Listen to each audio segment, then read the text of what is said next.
Qofse pala që pyetet ka të drejtë të përgjigjet, pala që pyet ka të drejtë të lexoj pyetjet dhe kjo ka qenë në të gjitha kohrat. E vërteta është që ajo citoni ju është jashtë kontekstit. Pse është jashtë kontekstit? Së pari, këto institucione nuk kanë ekzistuar në këtë formë në të gjitha vitet që ju përmendet. Së dyti,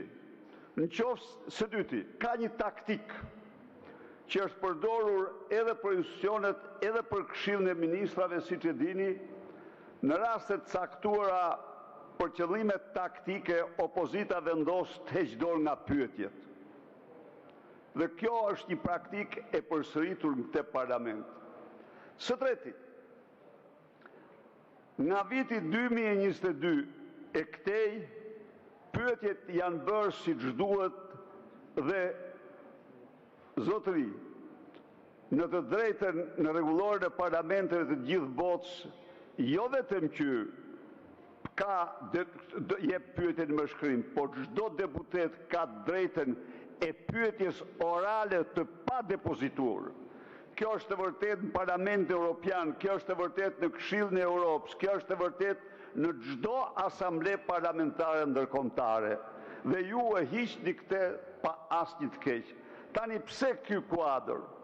Ju e keni sot këtë qytetarë dhe qytetare të dashur. Kur shifni këtë sallë, imagjinoni bunkerin e frikës të Franz Kafkës apo të një shkrimtari tjetër. Ju jeni me Katar, të gjithë ju keni dosjet e ata. Ata vetë kanë mëkatet e tyre. Ky është një kompromis që bëhet midis mëkatarëve, se si të mbuloni. Natyrisht unë e kuptoj që Uluziu nuk don që u të ngrihem dhe të pyes se si u çfarë të kujt janë ato dy kostumet që i solli Altin Hajri. Nuk don që të pyes për çantën Louis Vuitton, nuk don që të pyes për 500.000 euro.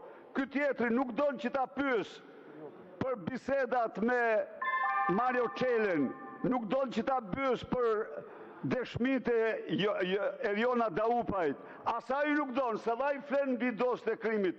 Ky është një kompromis mbi krim dhe ju bëni një gabim historik në qoftë se hiqni deputetëve drejtën për të pyetur. Faleminderit. Fjalën e ka zoti Balla në emër të grupit parlamentar të Partisë Socialiste.